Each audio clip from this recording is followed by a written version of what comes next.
Welcome to Pro Talk with the Mighty Oba. This is part 2 of our interview on race in professional sports with my good friend, Dr. Earl Afari Hutchinson. Doc, I want to ask you about Cam Newton. He is facing something we don't see very much in the National Football League. He's coming back from injury. He's been the perennial starter in Carolina for a number of years. And you have a gentleman that's replaced him that's won 4 straight games. It looks like a lot of people are not saying that he is the inherent starter and could lose his position because of injury. Do you think that that race, or is this just going with the hot hand? Well, I think it's both. I think they're going with the hot. Well, Newton's out, so they really have no choice. So they're going with the hot hand. But the other thing is, make no mistake about it, there will be a quarterback controversy. We've seen this before. It's not the first time, and we're going to see it again. I mean, still lurking underneath the surface. The fact of the matter is that many of the fans did not accept and will never accept the Cam Newton. You heard all the criticisms of him, too, about his accuracy that you're hearing, which you don't routinely hear about other white quarterbacks, that, he's not the most accurate in the world. He's basically a runner. He makes bad decisions. He loses games, with the interceptions. We heard all of that. And don't think that that's not going to be an undercurrent when Newton does come back. The other thing about Newton, too, is a little bit of a controversy about how well he was protected or not protected. Yes. Newton runs. We know that, but a lot of quarterbacks run. But the fact of the matter, Aaron Rodgers runs. But Brady has from time to time moved around. But if you even breathe on them, you're going to get a flag. You know that. Right. But when you come to a Cam Newton, they beat up on the guy a lot. And Newton finally had enough. He said, you know what? He didn't bring race into it, but the implication is, you guys are letting them take shots at me. You guys are not protecting me like you would a Brady or certainly an Aaron Rodgers. So I think, no, there's going to be that controversy. There's going to be a lot of folks saying, hey, we won with this guy. Let's keep winning with him. He's our kind of quarterback, not Newton. You're going to hear all kind of criticisms about Newton when he comes back. All the old stuff they said and probably a few new ones, too. Doc, I want to talk about ownership in professional sports across the board. It seems that people of color are still not being given ownership opportunities in any of the professional leagues other than a couple in the National Basketball Association. How do you see that issue? Well, you remember, since we were talking about Cam Newton, let's stay with Carolina for a minute. When the owner was forced to divest the team a couple of years ago because of some legal issues he had, there was a lot of talk then, wait a minute, in Carolina, maybe we can put together a consortium of African Americans well-to-do with the deep pockets that essentially can buy the team. So we can have the first African American-owned entity in the National Football League. I think he even had for a while Oba, P. Diddy, and some of the celebrities, kind of weighing in on that. I knew then it wasn't going to happen. I knew it was just talk. I knew it was just something that would never fly. And I'll tell you why. First of all, whether it's the NFL or whether it's the NBA or whether it's Major League Baseball, you got owners. They've got to approve it. New team just can't come in. A new ownership just can't come in. There's a lot of variables that go into ownership of a professional team. They look at their net worth, they look at their value, right, but they also look at them too. And what are they bringing to the league? They don't want any outliers in there. It's a good old boy and good old girl, but primarily good old boy network. It's been that way for a long time in professional sport. So now you've got African Americans, arguably, that do have, if enough of them got together, pooled the resources, do have the deep pockets to maybe syndicate or form a consortium.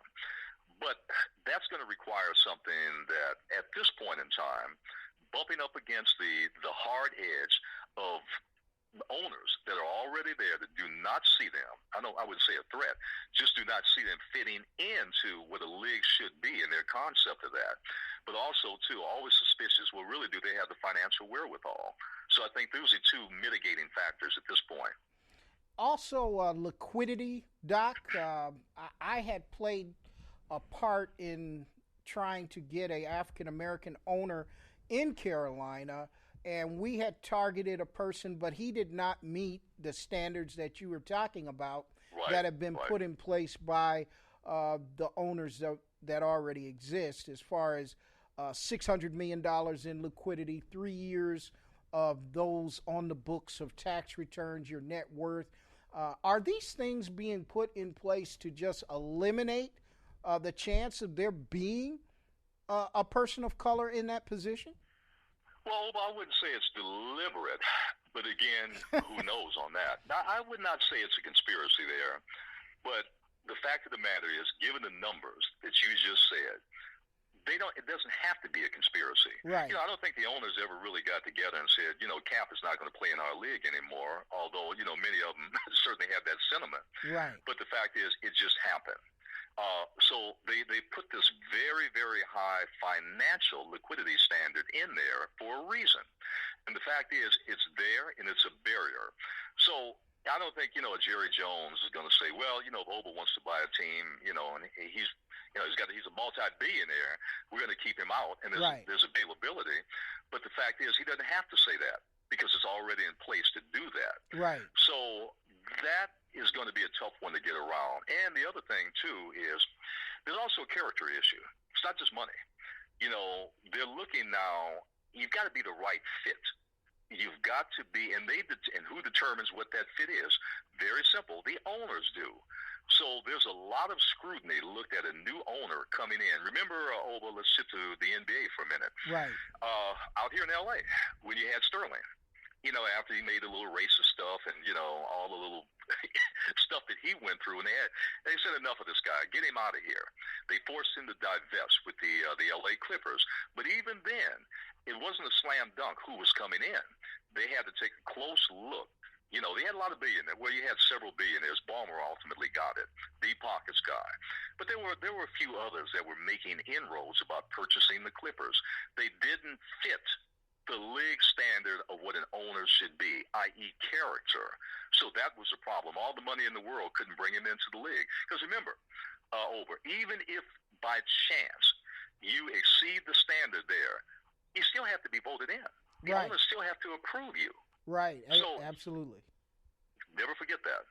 Doc, speaking of L.A., the L.A. Committee of Owners first said that they wanted Carson, and it was supposed to be Oakland and San Diego. But the money team, I call them the money team of owners, got together and basically changed that deal and the vote in the league after the committee recommended Carson, Oakland, and San Diego to the Carson City site. And there was 8 owners on that committee, but when the vote was taken, it was 30-1. And I said to myself, that's exactly what you're talking about here. The money team dictated that vote even past what the committee wanted. Look, Oba, Stan Kroenke, the owner of the L.A. Rams, he's the richest owner in the NFL. The guy's got the deepest pockets of any owner in the NFL. He's putting up a brand new stadium, which, by the way, is almost, well, not almost, in walking distance from, we have 2 places in Los Angeles, and a second home we have here. Literally, and I think I mentioned that to you, from my second floor, I can look into Ram Stadium. Well, it's not Ram Stadium. It's SoFi Stadium now. It's been named because of, the money. Right. And, okay, so Kroenke, the stadium itself is it's the most expensive stadium ever built by any standards. Yes. And state of the art, I must say, I'm watching it almost weekly as it goes up. It is really a sight to behold. It's going to be a multi-event stadium, not just football. It's going to be year-round. Yes. So having said that, Kroenke, I want the Rams. I want to come back to L.A. Right. The LA market is a booming market. It's the second biggest media market in the country after the New York area, and Crockett got his way. He had the muscle. He had the owners behind him. Yes. And I didn't think it was a bad proposal that they put on the table for the Carson, Oakland, and, of course, San Diego Chargers. But, you know, the Oakland Raiders, Oba, and the San Diego Chargers versus Crockett and the L.A. Rams. It's not even close. No way. Two of the poorest owners in the NFL. There you go. Yeah, two of the poorest owners in the NFL. Well, Doc, we're moving towards the subject that I really wanted to get to on this subject, and that is about the treatment of Colin Kaepernick. I had the privilege of meeting Colin Kaepernick when he played here, and he's one of the nicest guys I've ever met in the sport. How do you see how he's been treated, and do you think it is deliberate that no team even gives him a tryout? Well, I didn't think it was deliberate at first, but now, as events have turned out, it is deliberate. I mean, even if you had one or two owners that said, "Hey, we want the guy," it's not going to happen. The fact of the matter is, they've settled. There's been a settlement. They paid him off. He's on his merry way. Yeah, there'll be from time to time, when you got a bum quarterback a lot of bum quarterbacks that go down. Yeah, his name will be thrown out there, but it's not going to happen. It's basically a closed book for him going back into the NFL. But Oba, I thought from day one it was a closed book. Despite all the speculation, despite everything and all the conjecture about him, this team, that team, giving him a try, giving him a look, talking with him, I knew that was just media talk. Yeah. It wasn't going to happen. And the reason I knew that is a couple of things. You've got to look over, and you know this probably better than anybody on the planet. When you look at the nature of an NFL team and the NFL, it's a top-down. This is not a democracy. It's a top-down hierarchy. My way or the highway. It's basically a militaristic command organization. Yes. The owners call the shots. They determine everything, and they look above everything else at the fans/advertisers first. They got to look at that second, third, and fourth. So and also the second part of that, I think, also swayed me in my take that Cap will never come back to the NFL. Not only is it a top-down command, it's also a very militaristic, and by that, patriotic. Yes. There's no accident that you got to sit through, right. all the flag waving, the Air Force and the military and this and that. I mean, from day one, it's adopted all of the trappings of the military and super patriotism. So the third thing, you got to remember, Oba, I mean, your listeners, you well know this.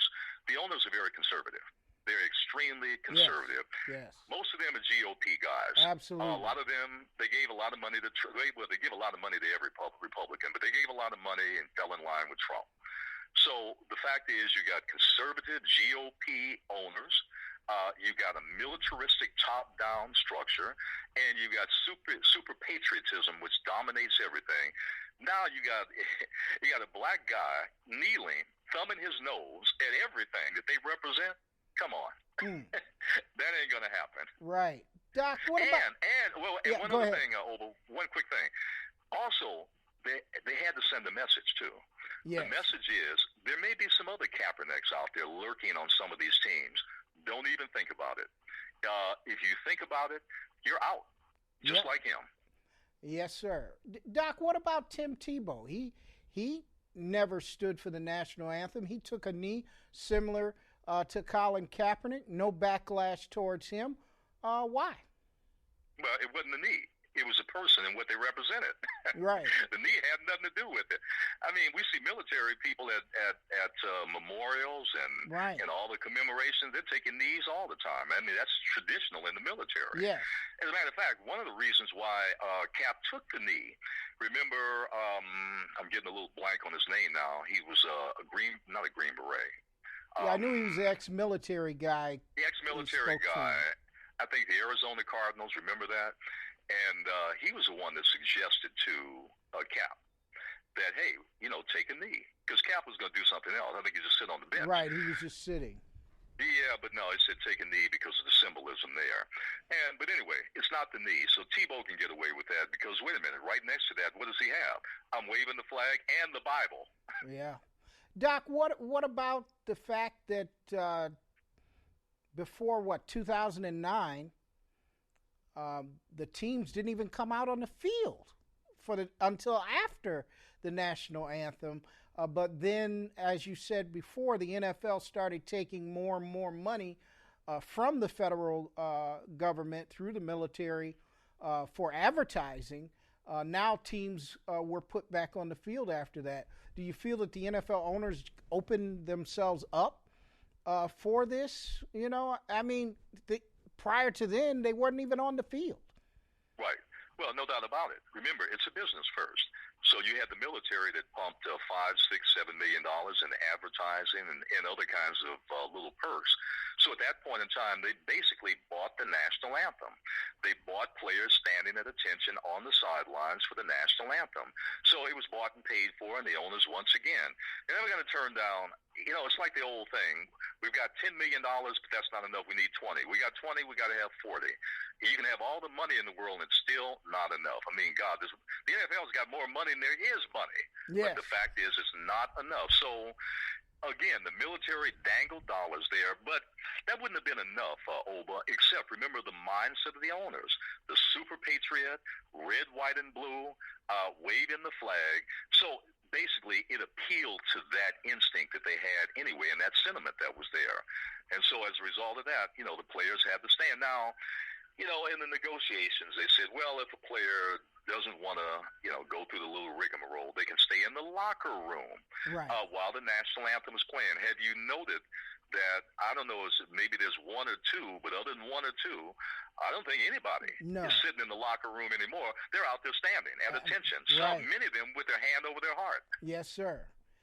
Let me ask you this, Doc. Was it a mistake for Cap to settle his lawsuit against the NFL owners?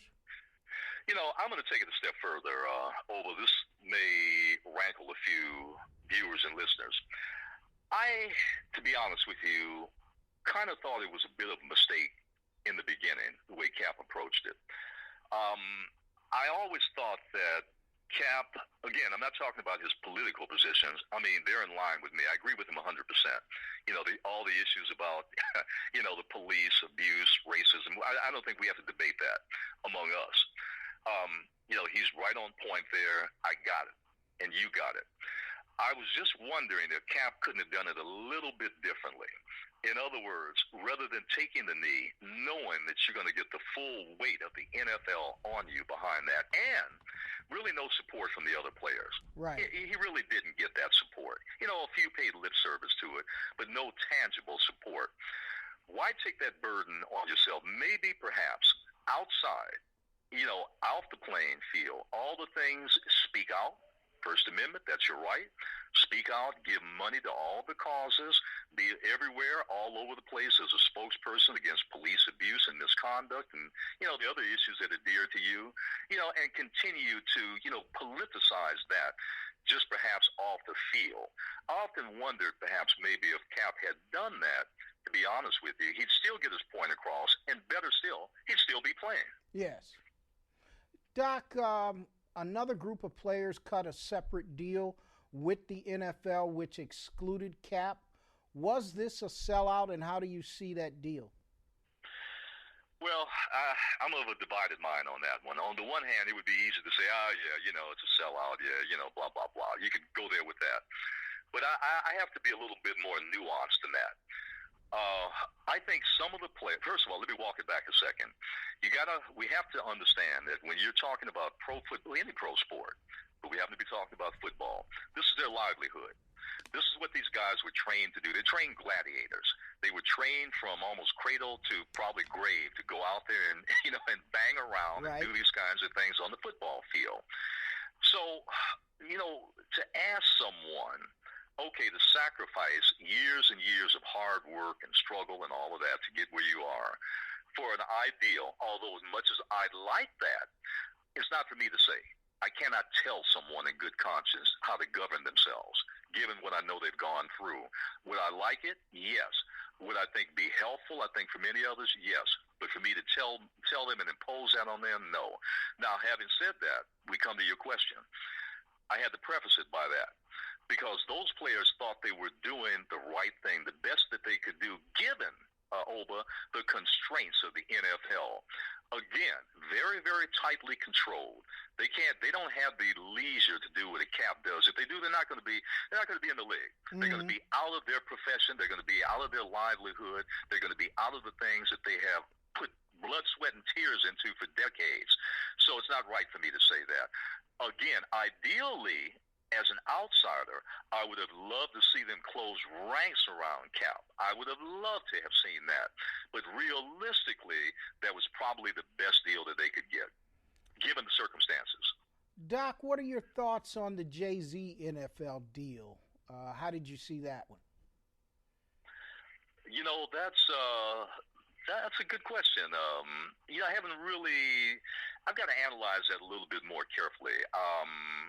There's some issues there that I'm still wrestling with. Maybe we'll do a part 2 on that one, Oba. Well, I think that's going to be, a lot of it, we haven't seen the framework of what his agreement is with the league other than what they've released. So I do agree with you. I guess we're going to have a little wait and see with that particular agreement. Well, I just want to be optimistic, and think that, he's taken a lot of heat, a lot of criticism. I did not criticize him. I was tempted to in the beginning, but that's why I say there's some nuances there, some things maybe we don't know. I wanted to step back. I want to see how it plays out. I'm not going to rush to the barricades and just call the guy, a sellout and a traitor. That's too easy. Mm-hmm. Given the NFL, if in fact, I'll just say this, if in fact he can open the NFL, the thinking, the attitudes change some, I have my doubts, deep doubts, given the nature of that league and the mindset that governs it and the forces at play there. But if he can make any inroads into improving the climate for African Americans in the sport, in the league, then you know what, Oba, hats off to him. Doc, so many times over the years, I've heard so many people criticize athletes for not taking a position on social issues, using their platforms to bring more attention to the ills of our community.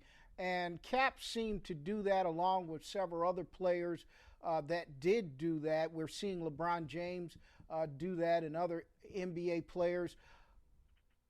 What happens now that, you see that Cap has been punished?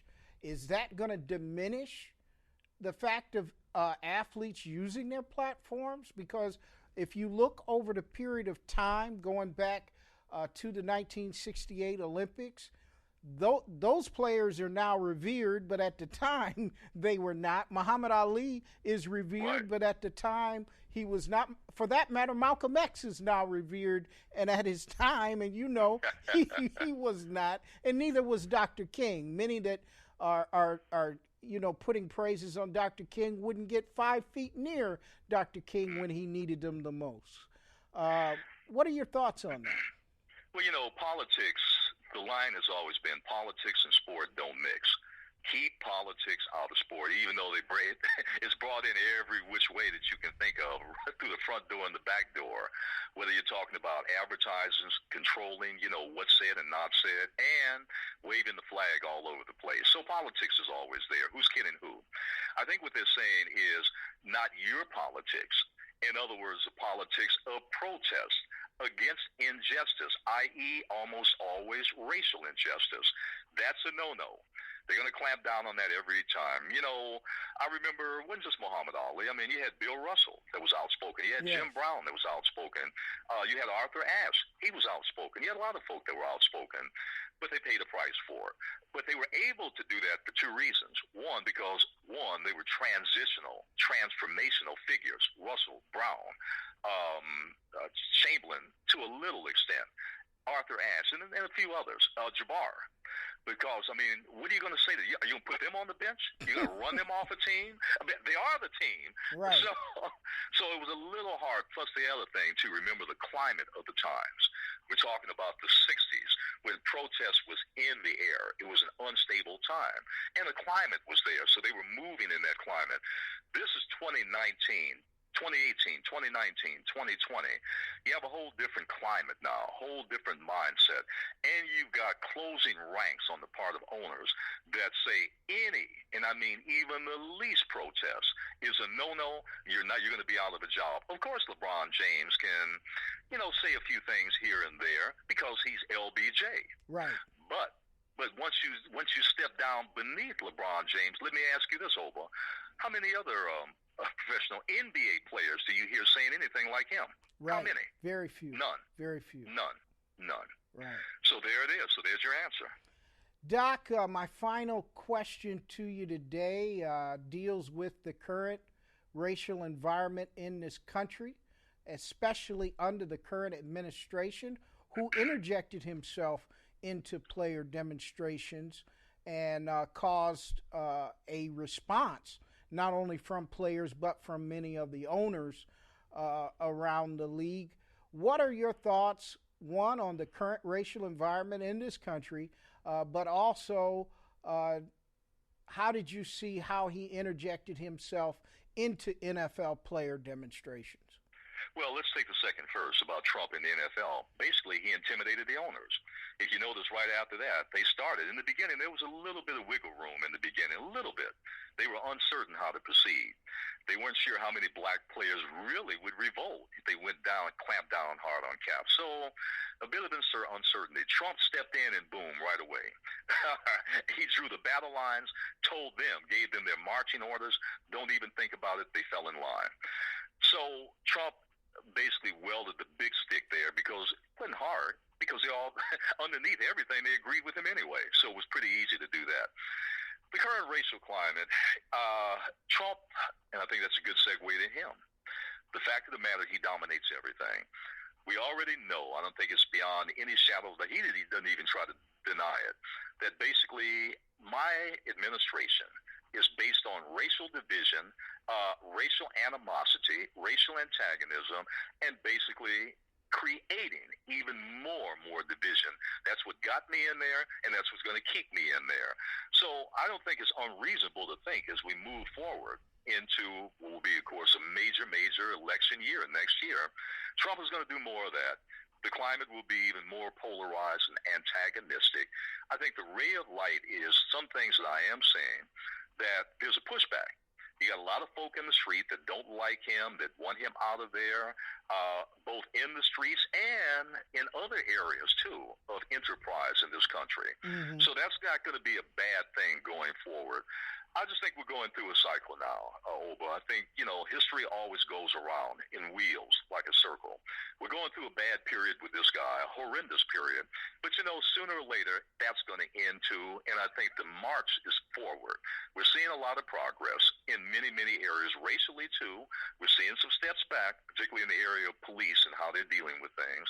But I think moving forward, I think we'll see a lot of good changes, and I think that's a good thing. I just know that Oba and hopefully myself will be right there front and center to keep pushing those changes. Absolutely. Doc, can you, we're down to our last minute, can you just tell my audience how they can hear your programs again? Also, what's your latest book you have out, and how they can get that book? And also, people need to know that you are heavily into yoga and has been a tremendous influence in our community trying to upgrade our health standards. Well, kpfk.org on the web. We do a podcast, Facebook live stream. We do that on my Facebook pages. And, of course, if you're in the Southern California area, KPFK 90.7 FM. Yoga, I've done, actually 2 books on that. We have a web page on that. I don't think you can separate health and wellness, and I've been big on that, especially aging older black men. That's been my big thing. Among older African American men, think about your body, because as your body goes, your mind goes. As your mind goes, your body goes. So that's all that's very important. My latest book, Why Black Lives Do Matter, Middle Passage Press. You can get it on Amazon. All right, Doc. Thank you for being with me, sir. All right, my pleasure. Take care.